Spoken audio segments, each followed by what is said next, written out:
आज हम दादाजी ने जो हमें पंचायतन पूजा दी है उसके बारे में समझ लेंगे। पंचायतन पूजा जो होती है वो हमारे भारतीय संस्कृति की देन है। श्रीमद् आद्य शंकराचार्य जी ने पंचायतन पूजा समझाई है और दादाजी ने पंचायतन पूजा को ही घर घर ले गए हैं। पंचायतन यानी 5 भगवान की पूजा करना। इसलिए आपको स्वाध्याय केंद्र में पंचायतन दिखेगा, एक फोटो नहीं दिखेगा, 5 फोटो दिखेंगे। और दादाजी कहते हैं कि ये पंचायतन पूजा हर घर में जरूरी है।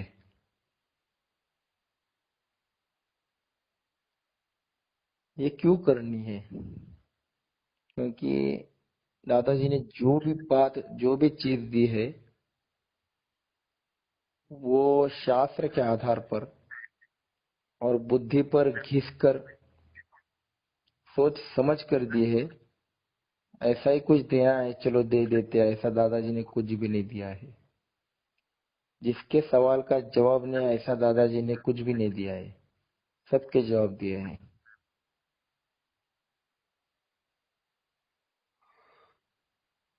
तो ये जो पंचायतन होता है इसमें कौन से भगवान होते हैं?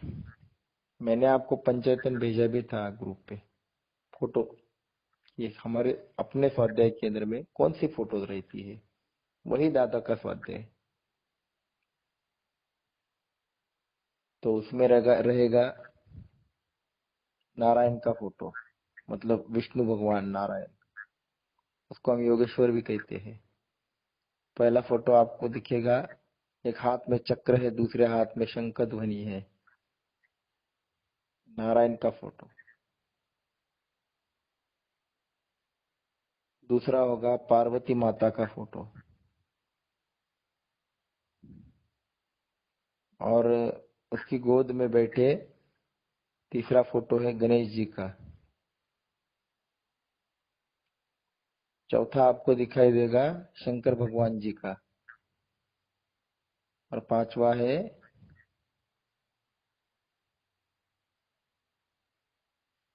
सूर्य भगवान का।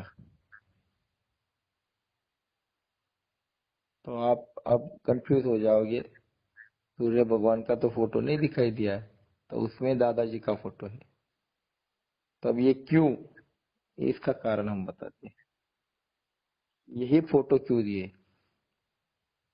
तो और भी रख सकते थे, यही क्यों दिए दादाजी ने?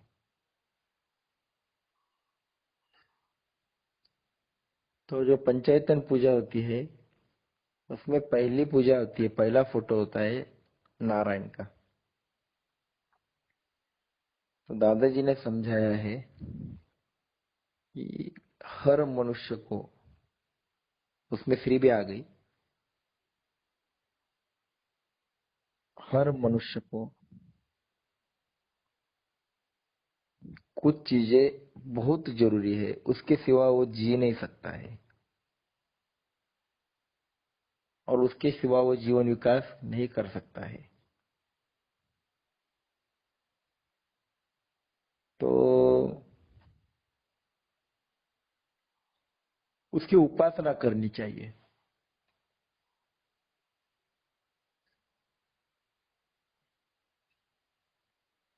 अब जो जिसको ज्ञान चाहिए वो ज्ञान की उपासना करता है कि नहीं?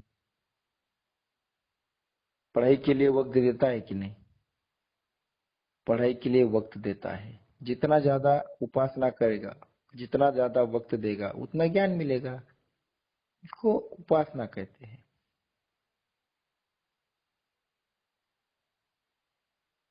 उप यानी नजदीक, आसना यानी आसन यानी बैठना।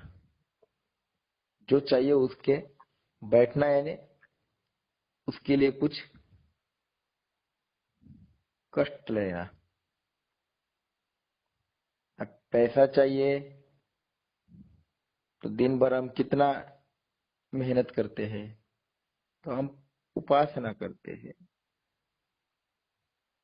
तो हमें पैसा मिल जाता है। जितना मेहनत ज्यादा उतना पैसा ज्यादा।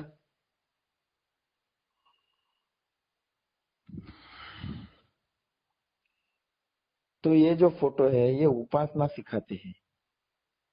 दादाजी कहते हैं 5 चीजें बहुत जरूरी है जीवन में, उसके सिवा जीवन विकास नहीं होता है। देखो जीवन में पैसा जरूरी है कि नहीं, उसे हम लक्ष्मी कहते हैं, पैसा नहीं कहते हैं। लक्ष्मी जरूरी है कि नहीं, क्योंकि पैसा यानी कागज हो गया। पर हमारे संस्कृति ने, ऋषि मुनियों ने लक्ष्मी का अलग अर्थ बताया है। मैं बताता हूँ लक्ष्मी जरूरी है कि नहीं। हर एक के घर में लक्ष्मी की जरूरत है। दूसरी चीज जो है शक्ति की। लक्ष्मी के बगैर इंसान, अगर समझो मुझे आपके पास आना है या आपको मुझे मेरे पास आना है, तो वित्त की जरूरत पड़ेगी, लक्ष्मी की जरूरत पड़ेगी, तभी मैं आ पाऊंगा ना। घर चलाना है तो लक्ष्मी की जरूरत पड़ेगी। अब दूसरी बात है शक्ति की। शक्ति की जरूरत है कि नहीं जीवन में। बिना शक्ति, मुंह में ताकत हो सकती है क्या? केवल मुंह से बोल रहा है और शरीर में शक्ति नहीं है, उसको कोई वैल्यू देता है क्या? जैसा शक्ति की जरूरत है सभी जगह, क्योंकि आपको व्यवसाय भी करना है, नौकरी भी करना है, तो बिना शक्ति आप कर सकते हो क्या? बीमार आदमी में शक्ति नहीं रहती है, वो पड़ा रहता है। बूढ़े आदमी में शक्ति नहीं रहती है, वो पड़ा रहता है। बिना शक्ति जीवन विकास होता है क्या? तो उपासना जरूरी कि नहीं शक्ति की। तीसरा, आपको बुद्धि की आवश्यकता है कि नहीं? आप जब तक बुद्धि का इस्तेमाल ही नहीं करते हो, चाहे वो भक्ति हो, चाहे बिजनेस हो, चाहे घर चलाना हो, कुछ भी करना हो, क्या आप बुद्धि का इस्तेमाल करते हो कि नहीं करते? जीवन विकास में प्रचंड प्रखर बुद्धिमत्ता चाहिए कि नहीं चाहिए? जिनकी भी पूजा की जाती है, जो भी बड़े हो रहे हैं, चाहे वो भौतिकता में हो, आध्यात्मिकता में हो, उन्होंने बुद्धि का इस्तेमाल किया है कि नहीं किया? बगैर बुद्धिमत्ता के वो आगे बढ़े हैं क्या?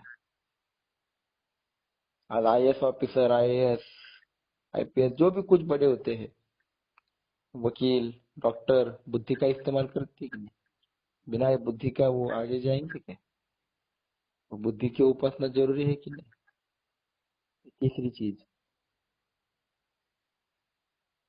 चौथी चीज होती है जीवन में बगैर ज्ञान इंसान का जीवन विकास होता है क्या? नहीं होता है। जिसके पास ज्ञान है उसको नमस्कार है, जो अज्ञानी है उसे कोई वैल्यू देता है क्या? हम कहते हैं अनपढ़ है, अज्ञानी है, पर जिसके पास ज्ञान होता है उसके सामने लोग झुकते हैं कि नहीं? ज्ञान की उपासना करना कि नहीं करना जीवन में।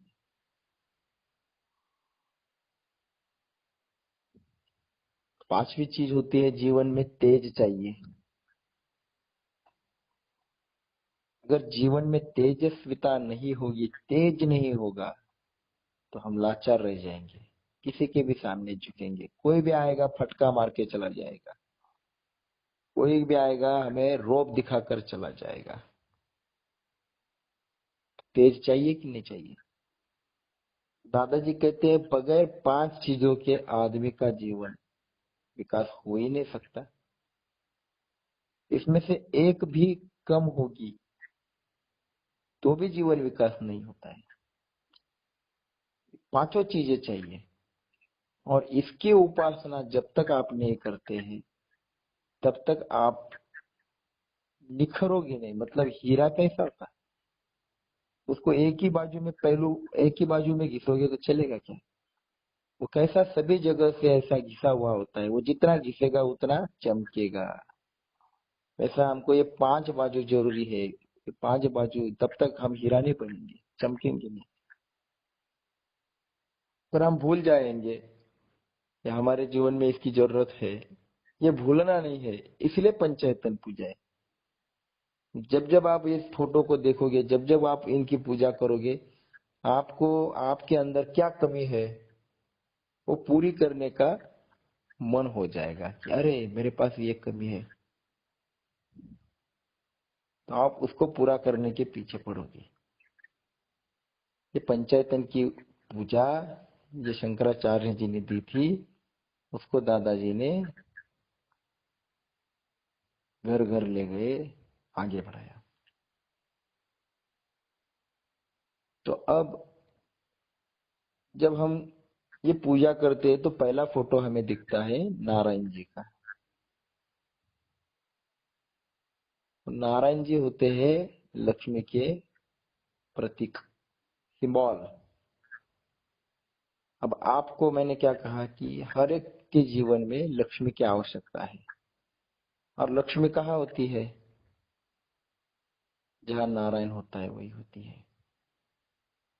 जहाँ नारायण होता है वही लक्ष्मी होती है, जहाँ नारायण नहीं होता है वह लक्ष्मी होती है क्या? पैसा और लक्ष्मी में फर्क है। दादाजी कहते हैं कि आज लोग समझते हैं कि पैसा आ गया मतलब लक्ष्मी आ गई, ये गलत है। अगर ऐसा होता तो आपको सबके पैसे वालों के घर में सुख दिखाई दिया होता।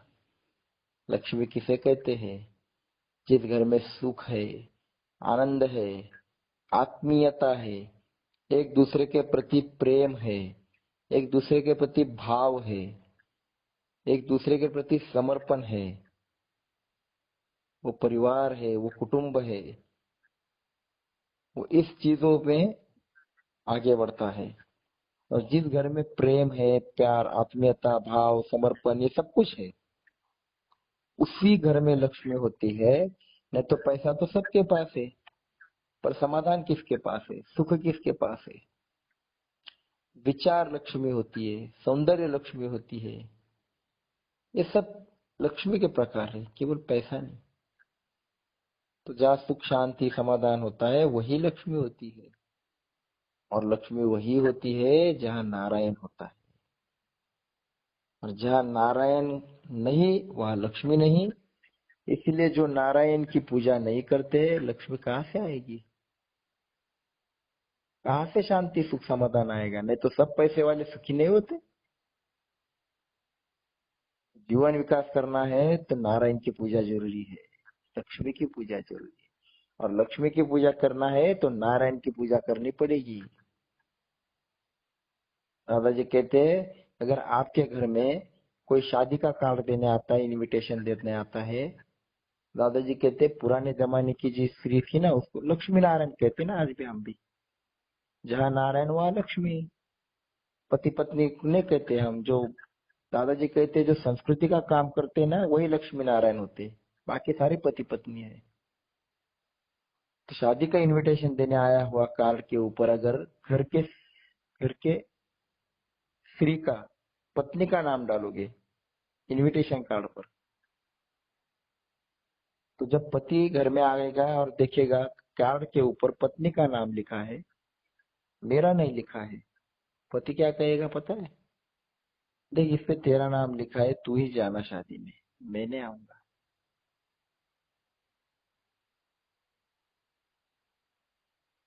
साधारण व्यवहार में भी पति कहता है तेरा नाम है, तू ही जा। तो पत्नी क्या कहती है? जहाँ मेरे पति को सम्मान नहीं, मान नहीं, वहां मैं क्यों जाऊंगी? अब मैं किस लिए जाऊं? वो भी नहीं जाएगी। जहाँ पति नहीं वहां पत्नी भी नहीं जाती। दादाजी पुराने जमाने की स्त्रियों के बारे में कहते हैं, आज की जरा ज्यादा मॉडर्न हो गई है।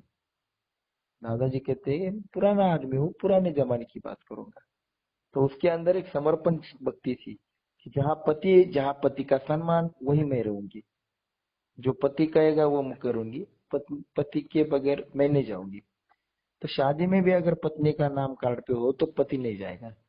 पर अगर आप पति का नाम लिखते हो, घर के पुरुष का नाम लिखते हो, तो पत्नी को इनविटेशन देने की जरूरत पड़ती है क्या?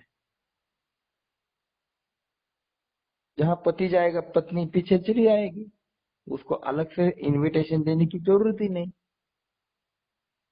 उसी प्रकार दादाजी कहते हैं कि आप नारायण की पूजा करो, नारायण की भक्ति करो, और लक्ष्मी को तो आना ही है। लक्ष्मी कहाँ जाने वाली है? वो कहती है जा मेरा नारायण हुआ मैं आऊंगी। इसलिए दादाजी कहते हैं नारायण के पीछे पड़ो, लक्ष्मी के पीछे क्यों पड़ते हो? अरे नारायण के पीछे पड़ोगे ना तो लक्ष्मी आपके पीछे पड़ेगी। इसीलिए दादाजी कहते हैं जीवन में लक्ष्मी चाहिए कि नहीं चाहिए? जरूर चाहिए। हमारे ऋषियों ने श्री सुक्तम गाया है, उसमें विश्व की सभी प्रकार की लक्ष्मी को मांगा है। पढ़ो जरा। वो कहते हैं हमें दुनिया की सभी संपत्ति का उपभोग लेना है। क्यों? वो चाहिए क्यों? भगवान तेरे कार्य के लिए। भोगी और योगी में यही फर्क है। भोगी कहता है मुझे सारी संपत्ति चाहिए दुनिया की। क्यों चाहिए?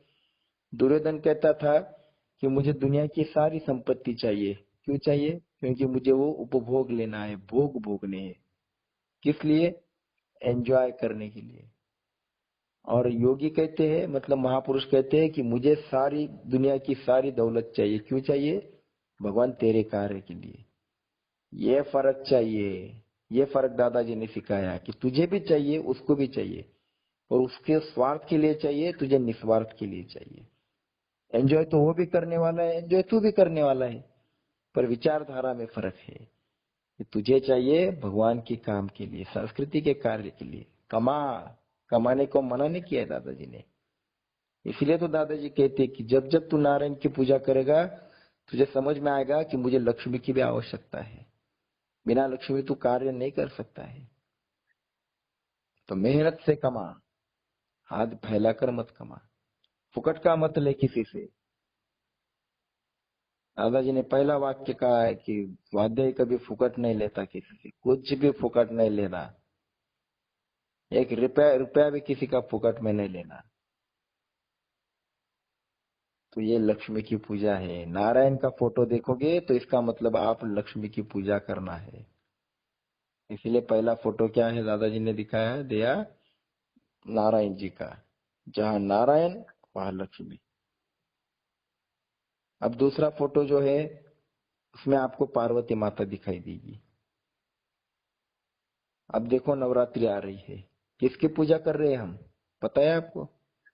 हम शक्ति की पूजा कर रहे हैं, शक्ति की उपासना कर रहे हैं। पार्वती माता शक्ति का प्रतीक होता है। हमारे संस्कृति ने कहा है कि शक्ति का प्रतीक पार्वती माता है। अगर आप पूजा करते हो तो शक्ति प्राप्त करते हो। शक्ति की उपासना करो। बिना शक्ति आप जीवन में आगे नहीं जा सकते हैं। आपको वित्त भी कमाना है, लक्ष्मी भी कमानी है, तो शक्ति की आवश्यकता पड़ेगी कि नहीं पड़ेगी? आपको ज्ञान की भी प्राप्ति करनी है तो शक्ति चाहिए कि नहीं चाहिए? आपको सभी चीजों में शक्ति की आवश्यकता है। बिना शक्ति आप आसुरों से, राक्षसों से लड़ नहीं पाओगे, कुविचारों से लड़ नहीं पाओगे। आपको एक गांव से दूसरे गांव जाना है तो क्या लगेगा? पहला लक्ष्मी चाहिए, टिकट कहाँ से निकालोगे? दूसरा शक्ति चाहिए, यहाँ से वहां तक कैसे जाओगे? कोई उठा के ले जाएगा क्या? आपको खुद की शक्ति से जाना पड़ेगा। तो बिना शक्ति आप जीवन विकास कर पाओगे क्या? तो शक्ति की उपासना करनी कि नहीं करनी? शक्ति चाहिए कि नहीं? तो शक्ति कमानी है कि नहीं कमानी है? तो मुझे जब पार्वती माता का मैं फोटो देखता हूँ, पूजा करता हूँ, तो मेरे अंदर मालूम होना चाहिए कि अरे मेरे अंदर शक्ति कमी है, मुझे शक्ति कमानी है। आपको पता है जब महाभारत का युद्ध काल होने वाला था, युद्ध होने वाला था, तो पांचों पांडव वो जंगल में, उनको जो 13 साल का वनवास दिया था, उस वनवास में एक जगह पे बैठे थे। तब महामुनि व्यास जी आ गए और उनको नमस्कार किया। सब लोग खुश हो गए, अरे व्यास जी आए हैं। तब व्यास जी ने उनको पूछा कि आपका सब ठीक ठाक चल रहा है? बोले हाँ चल रहा है। क्या चल रहा है? बोले आपको पता है आपको किससे युद्ध लड़ना है? क्या आपने युद्ध की तैयारी की? तब भीम खड़ा होकर उठ गया और बोला, हाँ देखो मेरी गदा, मैं तैयार हूँ। अर्जुन बोला, देखो मेरा गांडीव नाम का धनुष्य था। बोले देखो मेरा धनुष्य तैयार है, एक एक को मैं छोड़ूंगा नहीं। वो सब बोलने लगे। तब व्यास ने कहा, अरे तुम भ्रम में हो, तुम्हें तुम्हें समझ में नहीं आ रहा है तुम किसके सामने लड़ रहे हो। आप शक्ति की उपासना करो, आप समझो मत कि आपके पास शक्ति है, गलत है। आपको पता नहीं किसके सामने लड़ रहे हो। जब पितामह भीष्म आपके सामने खड़े हो जाएंगे तब यमराज भी कांपता है, डरता है।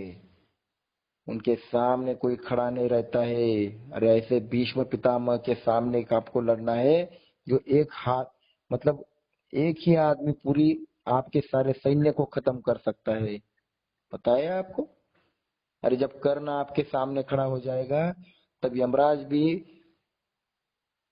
कहेगा कि मैं कर्ण के पास नहीं जाऊंगा, मैं दूसरी जगह जाऊंगा। मतलब इतनी ताकत कर्ण में है, जब खड़ा रहेगा तो आप उसका क्या कर पाओगे? कुछ नहीं कर पाओगे। जब द्रोणाचार्य आपके सामने खड़े हो जाएंगे तब आप क्या लड़ पाओगे उनके सामने? जब एक एक बात कहने लगे तब पांडवों ने कहा कि अब फिर हम क्या करें अभी? तो बोले जाओ शक्ति की उपासना करो। तब अर्जुन जंगल में वो जो पर्वत है उस पर्वत पे गया और उसने वहां शक्ति की उपासना की और भगवान से पशुपतास्त्र प्राप्त कर लिया। हम भ्रम में रहते हैं कि मेरे अंदर शक्ति है, नहीं, शक्ति कमानी पड़ती है। इसलिए दादाजी कहते हैं कि आपको शक्ति चाहिए कि नहीं चाहिए? तो पार्वती माता शक्ति का प्रतीक होता है, इसलिए हम नवरात्रि में शक्ति की मांग करते हैं, शक्ति की पूजा करते हैं। तो शक्ति का प्रतीक होता है पार्वती माँ, लक्ष्मी का प्रतीक होता है नारायण जी, शक्ति का प्रतीक होता है पार्वती माता। अब तीसरा जो होता है पार्वती माता के गोद में बैठे हुए गणेश जी। अब ये गोद में बैठे, इसका कारण क्या है कि दादाजी कहते हैं वात्सल्य का प्रतीक है। ये माँ जो होती है ना बच्चे के ऊपर जो वात्सल्य से प्यार करती है, तो ये वात्सल्यता है। तो जो गणेश जी होते हैं ना, वो किसका प्रतीक है? वो बुद्धि का प्रतीक है। हम कहते हैं ना कि बुद्धि की पूजा। गणेश जी यानी प्रचंड बुद्धिमत्ता। मैंने गणेश जी के बारे में बताया था कि उसको हाथी का ही मुंह क्यों है। वो सिंबल है कि इंसान को प्रचंड बुद्धिमत्ता चाहिए। हाथी संपूर्ण प्राणी जमात में, पशु जात में बहुत बुद्धिमान है। अगर किसी राजा को पुत्र नहीं होता था तो हथिनी के मुंह में, हथिनी की सूंड में माला दी जाती थी और लोगों की भीड़ थी, उस भीड़ में हथिनी जिसको माला पहनती थी वो राजा बन जाता था, क्योंकि हथिनी को भविष्य दिखता है। और ऐसा महाराष्ट्र में भी एक राजा हुआ है जिसके जिसको पुत्र नहीं था, तो वो भीड़ में एक आदमी को, एक बच्चे को माला पहना दी थी और वो बच्चा आगे उस हथिनी ने उसके गले में माला डाली। वो बच्चा बहुत बड़ा महाराज बन गया, बहुत बड़ा। तो बुद्धि का प्रतीक होता है गणेश भगवान। तो हम गणेश जी की पूजा करते कि नहीं करते? अभी तो गणेश जी हमारे घर पे 10 दिन हो आके हमने उनकी प्रतिष्ठापना की थी। महाराष्ट्र में तो घर घर में गणपति बाप्पा बैठते हैं। तो गणेश जी बुद्धि के प्रतीक होते हैं। क्या बिना बुद्धि, बिना दिमाग के आप काम कर पाओगे? अगर बुद्धि चलाओगे नहीं तो आप दुबले बन जाओगे। बेटा तेरा भला होगा कहने वाला जो कोई भी आएगा, आप उसको पीछे दौड़ोगे, पर आप बुद्धि नहीं चलाओगे कि मेरा भला कैसे होगा। जब भगवान कहते उद्धरेदात मनात्मानम आत्मानम वसादय, तेरा उद्धार तुझे ही करना है तो यहाँ बुद्धि क्यों नहीं चलाते कि भाई तू कौन है हमारा उद्धार करने वाला, तू हमें रास्ता दिखा, उद्धार कैसे कर सकता है। आपको पैसा भी कमाना है, 1 रुपए की चीज लाते हो तो वहां बुद्धि लगेगी कि नहीं लगेगी 1.5 रुपया करने के लिए। 1 रुपए की चीज 2 रुपए में मैं कैसे बेचूं। अगर सामान्य व्यवहार में भी बुद्धि लगती है तो अध्यात्म में बुद्धि की जरूरत नहीं। तो दादाजी कहते हैं आध्यात्म में भी बुद्धि का इस्तेमाल करो कि क्यों हमारे संस्कृति ने ये दिया है। बिना कारण देने वाले हमारे ऋषि मुनि मूर्ख नहीं थे, उन्होंने बहुत दिमाग पर घिस घिस कर हमें एक एक अच्छी चीज दे दी है। और वही दादाजी कहते हैं कि गणेश जी की पूजा करते हो तो उसको देखकर आपको समझ में आना चाहिए कि मैं बुद्धि का इस्तेमाल ठीक तरह कर रहा हूं कि नहीं कर रहा हूं। मैं स्वार्थ में बुद्धि इस्तेमाल कर रहा हूं पर भगवान के कार्य में बुद्धि का इस्तेमाल कर रहा हूं। सोचो, बिना बुद्धि आप जीवन में विकास कर पाओगे। जो बुद्धू होता है उसको हम क्या कहते हैं, तो पागल है। पर जो बुद्धि का इस्तेमाल सही करता है ना, वही जीवन विकास करता है। इसलिए बुद्धि की उपासना करो। तो बुद्धि की उपासना का मतलब क्या, गणेश जी की पूजा करो। अब चौथा जो फोटो लगाया है हमने, दादाजी ने दिया, वो शंकर भगवान का है, शिव भगवान का। शिव भगवान का मतलब होता है कि ज्ञान का पूजा। शिव का मतलब ज्ञान, ज्ञान का प्रतीक है, ज्ञान का सिंबल है शिव की पूजा। बिना ज्ञान जीवन में विकास है। अब हम रोज ये बातें कर रहे हैं, आपको क्या मिल रहा है, ज्ञान मिल रहा है। देखो, इंफॉर्मेशन और इन अंडरस्टैंडिंग में बहुत फर्क है। जानकारी और ज्ञान में बहुत फर्क है। हमें जो कॉलेज में स्कूल में जो दिया जाता है वो ज्ञान नहीं है, वो इंफॉर्मेशन है कि झारखंड का मुख्यमंत्री कौन है, इसको इंफॉर्मेशन कहते हैं। नायगरा फॉल कहाँ है, अमेरिका का अध्यक्ष कौन है, भारत का पंतप्रधान कौन है, या फिर और टेक्नोलॉजी के बारे में सब कुछ जो बताते हैं स्कूल में जो पढ़ाया जाता है, उसे ज्ञान नहीं कहते हैं, उसे इंफॉर्मेशन कहते हैं। ज्ञान अलग होता है। ज्ञान वही होता है जो भगवान की तरफ ले जाता है, जो सत्य की तरफ ले जाता है। मेरा और भगवान का रिश्ता क्या है, मुझे दुनिया में भगवान ने क्यों भेजा है, सबसे ज्यादा बुद्धि इंसान को ही क्यों मिली है, उसका इस्तेमाल मुझे किस लिए करना है, मैं कौन हूं, मैं किस लिए आया हूं और मुझे कहाँ जाना है। इसका जो होता है उसे ज्ञान कहते हैं। अब ये ज्ञान अगर चाहिए तो आपको किसकी पूजा करनी पड़ेगी, शिव की पूजा करनी पड़ेगी, शिव की उपासना करनी पड़ेगी।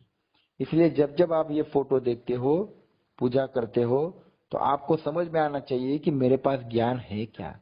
अब नहीं है तो इसको किस तरह से मैं प्राप्त करूं। और जो ज्ञान प्राप्त होता है उससे इंसान जीवन विकास करता है, एक खुमारी से जीता है।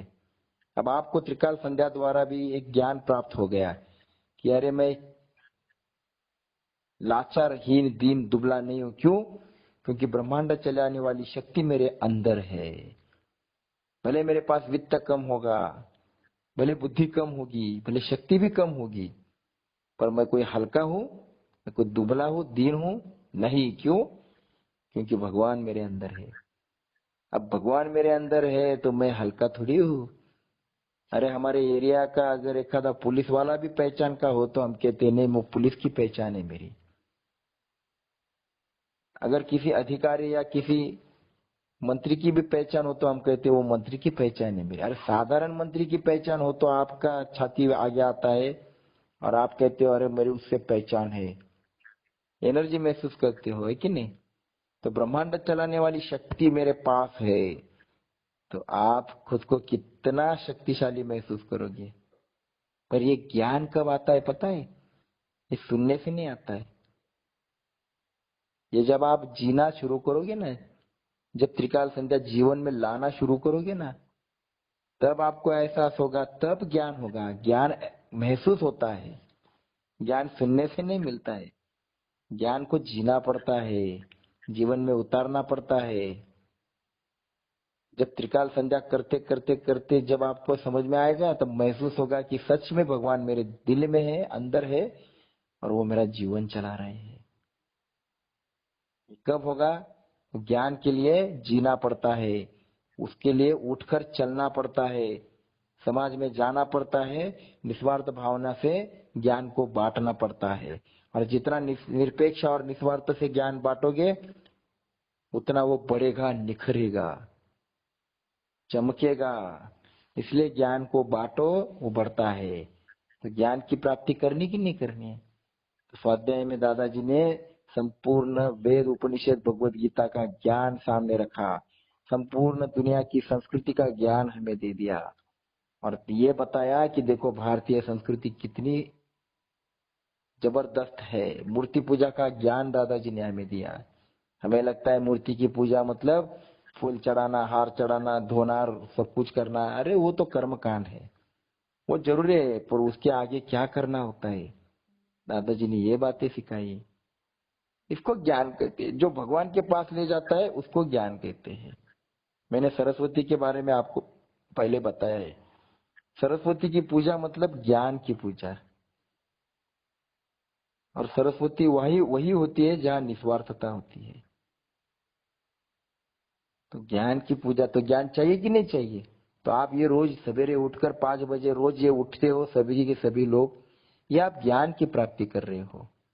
ये इंफॉर्मेशन नहीं है, ये ज्ञान है कि मुझे भगवान की तरफ जाना है, मुझे भगवान को पाना है, मुझे क्या करना पड़ेगा, मुझे ज्ञान का प्राप्त है। और वो सही ज्ञान होता है ना, तभी भगवान मिलते हैं। गलत ज्ञान होता है तो भी हमें वो नहीं मिलते हैं। लोग हमको मूर्ख बनाते हो, ऐसा करो तो भगवान मिलेगा, वैसा करो, ऐसा नहीं मिलता है। उसके लिए क्या क्या करना पड़ता है, ये स्वाध्याय में दादाजी ने बताया है। तो ज्ञान की प्राप्ति अगर चाहिए तो ज्ञान की उपासना करो। इसलिए शिव भगवान की पूजा हम सालों से करते आ रहे हैं। तो दादाजी ने शिव का फोटो रखा है, इसकी पूजा करो। और 5वां जो फोटो है वो होता है सूर्य भगवान का। अब सूर्य भगवान के अंदर क्या है? तेजस्विता है। तेज को हम देख पाते हैं क्या? तेज का फोटो निकाल सकते हैं क्या? तेज की तरफ देख सकते हैं क्या? नहीं। तो सूर्य भगवान का फोटो कैसे लगाएंगे? तो श्रीमद आद्य शंकराचार्य जी ने क्या कहा था कि सूर्य भगवान यानी तेज। और तेज किसके अंदर है? जिसने लाखों लोगों की जीवन में बदलाव लाया है, लाखों लोगों को भगवान का रास्ता दिखाया है और भगवान की तरफ ले गए हैं, ऐसा तेजस्वी पुरुष का आप फोटो लगाइए। तो हमारे जीवन में तेजस्विता किसने भरी? भगवान क्या रिश्ता किसने जोड़ दिया? और किसके जीवन में प्रचंड तेज है? तो हमारे पूजनीय दादाजी में है। उन्होंने कभी किसी के सामने नहीं झुके, कभी 1 रुपया तक किसी के पास नहीं मांगा, किसी के पास लाचार नहीं हुए, पूरा जीवन तेजस्विता से, और दूसरों के जीवन में भी तेजस्विता खुमारी भर दी उन्होंने कि अरे भगवान तेरे पास है, तेरे साथ है, तू शेर का बच्चा है, ऐसा वैसा है कि तू। ये तेज हमारे जीवन में भरा। तो जिन्होंने हमें जीना सिखाया, जिन्होंने भगवान को समझ, भगवान को मिला दिया, जिन्होंने हमारे जीवन में खुशियां लाई, ऐसा तेजस्वी पुरुष हमारे लिए कौन है? हमारे लिए दादाजी है। तो सूर्य का प्रतीक कौन है हमारे लिए? तेज का प्रतीक कौन है हमारे लिए? हमारे दादाजी है। इसलिए शंकराचार्य जी ने कहा है कि जिस महापुरुष ने आपका जीवन बदला, तो सूरज भगवान की जगह उनको रखो। इसलिए हम जिस महापुरुष को देखते हैं ना, उनके पीछे देखो ऐसा सूरज भगवान की तरह गोल वलय होता है तेज का। उसका मतलब क्या है कि ये महापुरुष बहुत तेजस्विता से जीवन जिया है। तो हमारे लिए सूरज भगवान कौन है? तो दादाजी है, जिन्होंने सबके घर में तेज भरा है। अब तेज भरने वाले दादाजी है। तो जिन्होंने हमें दिया है तो हम उनकी पूजा करें कि नहीं करें। जब शुरुआत में दादाजी का विचार लेकर लोग गांव गांव में जाते थे तो लोग पूछते थे, आप इतना जबरदस्त समझाते हो, ये कौन समझाता है, आप किसके लोग हो, कौन आपको भेजता है। तब तब लोगों ने दादाजी से कहा कि ये सवाल करते हैं दादाजी, हमें आपका फोटो चाहिए, हम आपका फोटो रखेंगे। दादाजी मना करते थे पर स्वाध्यायी लोग नहीं माने, बोले नहीं, हमें आपका फोटो लगाना ही है, आपने हमारे जीवन में तेज लाया है, परिवर्तन लाया है। तो लोग पूछते हैं हम किसका फोटो दिखाएं। तब से दादाजी का फोटो रखना शुरू किया। अब इतना सारा प्यार है तो दादाजी ने कहा, तो एक काम करो, ये 4 फोटो है ना, उनके साथ मेरा फोटो नहीं रखना, उसमें गैप रखना और थोड़ा बाजू में रखना। इसीलिए पंचायतन जब आप लोगे ना, देखोगे ना, तो उसमें 3 फोटो एक साथ रहते हैं। मतलब नारायण जी, लक्ष्मी जी, गणेश जी और शिव भगवान, ये एक एक लाइन में फोटो चिपके हुए रहेंगे, एक इकट्ठा रहेंगे। और दादाजी का फोटो गैप में रहता है। चाहिए तो मेरे घर में भी मैं फोटो का, उसका फोटो कॉपी भेजता हूँ कि हमने कैसे लगाए देखो। तो दादाजी कहते हैं मैं कोई भगवान नहीं हूँ, तो मुझे उसमें ये नहीं करना, थोड़ा अलग रखना। तो तेज का प्रतीक कौन है? दादाजी। सूरज भगवान का प्रतीक कौन है? दादाजी। तो क्या हमारे जीवन में तेज चाहिए कि नहीं चाहिए? तो तेज की उपासना करो, तेज प्राप्त करो। और तेज प्राप्त किससे होता है? भगवत विचारों से होता है। तो भगवत विचार की प्राप्ति करनी कि नहीं करनी? तो दादाजी ने ये 5 चीजें बताई है कि आपको इसकी उपासना करनी है, भक्ति करनी है, इसकी पूजा करनी है, मतलब इसके लिए कुछ करना है। तो क्या बताओ मुझे, 5 चीजों के बगैर एक भी चीज कम होगी तो आप जी सकते हैं? आप जीवन विकास कर सकते हो? आपको लक्ष्य चाहिए कि नहीं चाहिए? शक्ति चाहिए कि नहीं चाहिए? बुद्धि चाहिए कि नहीं चाहिए? ज्ञान चाहिए कि नहीं चाहिए? और आपको जीवन में तेजस्विता, तेज चाहिए कि नहीं चाहिए? ये 5 चीजें अगर चाहिए होगी तो आपके घर में पंचायतन की पूजा होनी चाहिए। इसलिए दादाजी ने पंचायतन पूजा घर घर में ले गए हैं। ये 5 चीजें हमें जरूरी है, तो इसे कहते हैं पंचायतन पूजा। ताकि आपको अगर स्वाध्याय में ये फोटो दिखाई देते हैं तो आपके मन में सवाल नहीं होना चाहिए कि अरे यही फोटो क्यों है, दूसरे क्यों नहीं। तो ये फोटो हमें ये 5 चीजों का महत्व समझाते हैं। तो अब आप देख के फोटो को देखकर सोचो मेरे पास क्या कमी है। अब जो कमी है उसको पूरा करना है कि नहीं करना है? तो उसको पूरा करना है। इसलिए स्वाध्याय इन बातों को समझाता है। इसलिए स्वाध्याय साधारण नहीं है, ये बहुत बड़ी लेवल को ले जाने वाला है। अरे 25,000 साल पहले ये शब्द, पहले फादर ऑफ इंडियन फिलोसोफर जिसे कहते, वो नाम भी कभी किसी को मालूम नहीं, दादाजी कहते हैं। इतने हमारी तो बुरी परिस्थिति है। हमारे संस्कृति में तत्व ज्ञान का पिता कौन हुआ है? Father of Indian philosopher Yajnavalkya को कहते हैं। वो याज्ञवल्क्य के नाम भी किसी को पता नहीं आज, जिसने ये संपूर्ण तत्व ज्ञान दिया है बहुत सारा, वो याज्ञवल्क्य 25,000 साल पहले कहकर गया है, स्वाध्याय प्रवचनाभ्याम न प्रमोदितव्यम।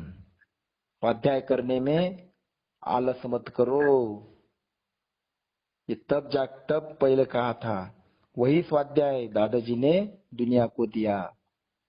दादाजी कहते मैं कोई नया नहीं दे रहा हूं, जो हमारे महापुरुषों ने दिया वही मैं आपको दे रहा हूं।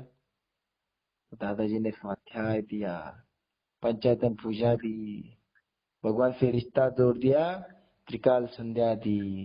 जिसको त्रिकाल संध्या समझ में आ गई उसको भगवान मिल गया। पर त्रिकाल संध्या समझना आसान बात नहीं है।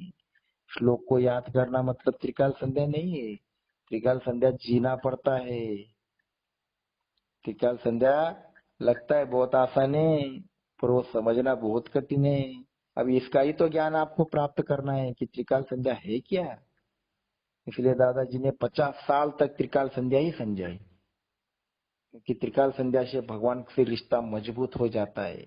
पर यह समझने के लिए आपको ज्ञान की उपासना करनी पड़ेगी। आज हम 25-25, 30-30 साल से ये काम कर रहे हैं, तब हमें समझ में आ रहा है कि अरे हम नहीं चला रहे अपना जीवन, ये तो भगवान ही चला रहा है। मैं दुकान में बैठा हूँ, 10 दुकान मेरे लाइन में है, मेरे ही पास भगवान ने कस्टमर कैसे भेजा, क्यों भेजा? सोचो जरा। चीजें तो बाजू वाले के पास है, पर मेरे ही पास क्यों भेजा? उसके दिमाग में किसने डाला अरे इसके पास जा? मेरा जीवन की चिंता भगवान को है, तो उसके लिए मुझे कुछ करना कि नहीं करना? ये सब बातें स्वाध्याय सिखाता है। ये सब धीरे धीरे ज्ञान होगा आपको। अभी हम तो ज्ञान की उपासना कर रहे हैं ना, रोज सवेरे उठकर ही तो ज्ञान की प्राप्ति कर रहे हैं। तो ये एक एक चीजें हम रोज समझ लेंगे। तो आज हमने पंचायतन पूजा समझ ली। तो इसलिए ध्यान में रखो, जब जब ये फोटो देखोगे तब तब आपको ये बातें याद आनी चाहिए कि मुझे ये कमाना है, और ये स्वाध्याय के माध्यम से कमाएंगे आप। तो इसलिए पंचायतन पूजा है। आज हम यही रुक जाते हैं। और आज हम, ये एक अच्छी बात है कि चलो एक नई चीज सीख गए हैं।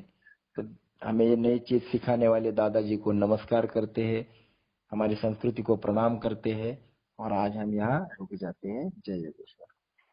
जय विश्व।